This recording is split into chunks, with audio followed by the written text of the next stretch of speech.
खबर आपको देंगे। कराची में एक और घरेलू मुलाजमा ने घर का सफाया कर दिया। नॉर्थ नाजोबाद में मासी घर से तलाई जेवरात, डॉलर्स, दरहम और दीगर कीमती अशिया ले उड़ी।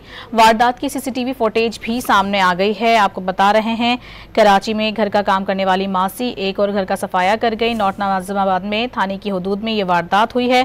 साथ ही आपको बताएं कि मासी घर से तलाई जेवरात और दीगर चीजें लेकर फरार हुई है। मजीद तफसीलात बताएंगे। डॉन न्यूज़ के नुमाइंदे मोहम्मद बिलाल खान हमारे साथ मौजूद हैं।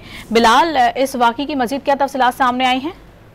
जी बिल्कुल, देखिए डिस्ट्रिक्ट सेंटर के नॉर्थ नाज़िबाद थाने के हदूद में ये वारदात पेश आई है। मासी घर से तलाई जेवरात, डॉलर, दरहम और कीमती अशिया लेकर फरार हुई है, जबकि मासी ने लॉकर से पासपोर्ट, शनाख्ती कार्ड और दीगर अहम दस्तावेजात भी चोरी किए हैं। जबकि मासी को 2 दिन कबल घर के काम के लिए रखा गया था। घर पर पहले दिन मासी अकेले आई और दूसरे दिन अपनी साथी के हमरा पहुंची। मासी ने पहले दिन घर में सफाई सुथराई काम किया और दूसरे दिन ये तमाम तर वारदात की।